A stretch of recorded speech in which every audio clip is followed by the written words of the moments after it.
Let's say मैं हमारे पास product का एक फाइल है जिसका नाम प्रोडक्ट ऑफ सीएसवी। अगर मैं इस फाइल को डबल क्लिक करूंगा तो ये फाइल आपको ब्राउजर के अंदर ओपन हो जाएगी और ये एडिटर में आप देख सकते हैं इसके अंदर डिफरेंट एंट्रीज हैं। टोटल 9 प्रोडक्ट्स हैं मेरे पास इस फाइल में। तो आप इस फाइल को हम चाहते हैं हमारे पाइथन के प्रोग्राम में रीड करें और इसके ऊपर फिर हम डिफरेंट ऑपरेशंस परफॉर्म कर सकते हैं। सबसे पहले इसके लिए हमें पांडास चाहिए। हम चेक करते हैं हमारे पास पांडास है या नहीं है। तो आप पिप इंस्टॉल पांडास लिखेंगे। पिप पाइथन का जो है वो एक इंस्टॉलर है। अगर पाइथन में आपने new libraries new functionality add करनी हो तो हम पिप के थ्रू करते हैं। हम ये लिखकर जब एंटर करेंगे तो ये इंटरनेट, इसके लिए इंटरनेट की एक्सेस होनी चाहिए और ये इंटरनेट से चीजें इंस्टॉल करके रिटर्न करेगा हमें। तो अगर वो ऑलरेडी है तो बता देगा ऑलरेडी रिक्वायरमेंट सेटिस्फाइड है।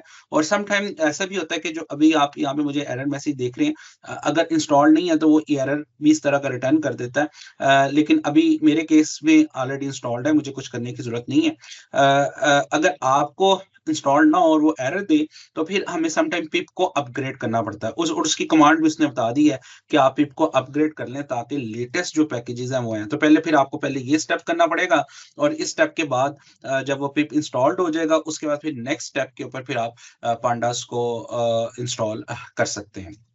तो जब तक ये प्रोसेस चलता है हम तब तक अपना कोड लिखते हैं। और सब हमें जो कोड लिखना है उसमें हम सबसे पहले पांडास की लाइब्रेरी को इंपोर्ट करेंगे। Import pandas as PD.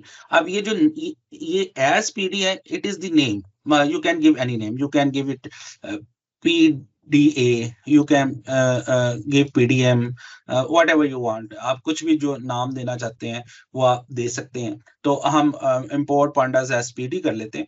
उसके बाद हम यहाँ पे जो हमारी फाइल है, अब ये फाइल इसी फोल्डर में है। अगर ये इस फोल्डर में ना होती किसी और जगह होती तो फिर हम इसका कंप्लीट पाथ देना पड़ता, लेकिन अभी इसी फोल्डर में तो just we need to write the name of the file. तो हम ये लिखते हैं PD dot read underscore CSV। इसमें इसका मतलब है कि ये फंक्शन है जो CSV को रीड करेगा और मैं इस फंक्शन के अंदर फाइल का पाथ पास करता हूँ। नाम जो भी इस वक्त है that is products dot CSV। और इसके बाद हम लोग जब ये फंक्शन रीड कर लेगा डेटे को CSV फाइल में से तो ये रिटर्न कर देगा एक डेटा फ्रेम में। तो उसको आप किसी भी वेरिएबल में शो करवा लें। अब उसका नाम अगेन आप जो मर्जी रख लें। आप उसका नाम डाटा भी रख सकते हैं, DF भी रख सकते हैं, ये वेरिएबल का नेम है। तो फिलहाल लेट्स से हम इसका नाम डाटा रख लेते हैं। उसके बाद आप इसको डाटा को अगर देखना चाहते हैं डाटा में क्या आया, अगर आप जस्ट इतना ही प्रोग्राम एग्जीक्यूट करेंगे सेव करके तो आपको स्क्रीन के ऊपर कुछ भी नजर नहीं आएगा क्योंकि डाटा रीड होके डाटा में तो आ जाएगा। सॉरी मैंने अगेन वो कमांड चला दी। अगर डाटा तो आ जाएगा लेकिन एक्चुअली उसके अंदर कुछ भी नहीं होगा। तो प्रोग्राम चलेगा, फाइल को रीड करेगा, रीड करने के बाद डाटा में स्टोर करेगा और नथिंग विल हैपन, कुछ भी नहीं होगा क्योंकि हमने कुछ प्रिंट नहीं किया। तो यहाँ पे हम प्रिंट करते हैं डाटा को और देखते हैं कि क्या वो हमें डाटा फाइल वाला डाटा दिखाता है जो हमें अभी हम देख रहे थे। तो ये देखें उसने तमाम रिकॉर्ड्स को यहाँ पे शो कर दी है। मैं थोड़ा सा अपने जो टर्मिनल को बड़ा कर लेता हूँ ताकि हमें सारे रिकॉर्ड्स नजर आ जाएं। तो ये इसने यहाँ पे हमें तमाम इंफॉर्मेशन शो कर दी है जो भी इसने रीड किया था। अब इसने यहाँ पे जो कॉलम्स हैं वो सारे नहीं दिखाए क्योंकि बेहतर व्यू के लिए उसने उनको हाइड कर दिया है। पर लेकिन इससे हमें डाटे की सेंस मिल रही है कि टोटल रिकॉर्ड्स कितने हैं और यहाँ पे वो बता भी रहा है total there are 9 rows and 6 columns. लेकिन अगर हम कोई स्पेसिफिक रिकॉर्ड्स को देखना चाहते हैं, यानी कि हम सिर्फ टॉप 5 को देखना चाहते हैं, तो फिर हम यहाँ पे डाटा डॉट हेड का फंक्शन इस्तेमाल करेंगे। एक चीज जो इम्पोर्टेंट है वो डाटा डॉट हेड के से रिलेटेड, ये आपको सिर्फ और सिर्फ 5 रिकॉर्ड्स दिखाएगा। ये एक्चुअली हेड अगेन रिटर्न कर देगा एक 5 रिकॉर्ड का डाटा फ्रेम और उसको हम प्रिंट में इस्तेमाल करते हैं ताकि अगर आप कमांड लाइन पे चला रहे हैं तो फिर शायद आपको प्रिंट लिखने की जरूरत नहीं है।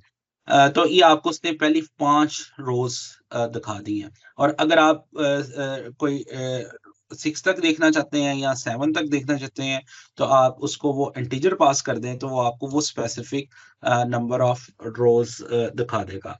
इसी तरह अगर हम चाहते हैं कि लास्ट में से देखें, तो हम कह सकते हैं टेल। तो आप देखिएगा कि अभी ये टॉप से P01 से शुरू कर रहा है, अब लास्ट 5 से शुरू करेगा, लाइक मे बी 3 से ऑनवर्ड वो आपको 5 रिकॉर्ड्स को दिखा दे। तो जो टेल है वो आपको लास्ट 5 रिकॉर्ड 5, 6, 7, 8, 9 ऑनवर्ड वो 5 रिकॉर्ड्स दिखा रहा है। तो इस तरह हम डाटा टेल से, डाटा हेड से या सिंपल डाटे को प्रिंट करके ओवरऑल शेप देख सकते हैं कि हमारे डाटे की क्या है। अगर आप सिर्फ कॉलम्स का डाटा देखना चाहते हैं कि कॉलम्स कौन-कौन से हैं, तो उसके लिए कॉलम्स का फंक्शन होता है और आप उसको अगर एग्जीक्यूट करेंगे तो आपको वो सिर्फ जो है टोटल जो कॉलम्स हैं वो तमाम बता देगा। ये कॉलम्स आपके डाटा फ्रेम में एग्जिस्ट करते हैं। इसके बाद हम देखते हैं हम किस तरह स्पेसिफिक रोज को एक्सेस कर सकते हैं और उसमें इंडेक्स का क्या रोल होता है।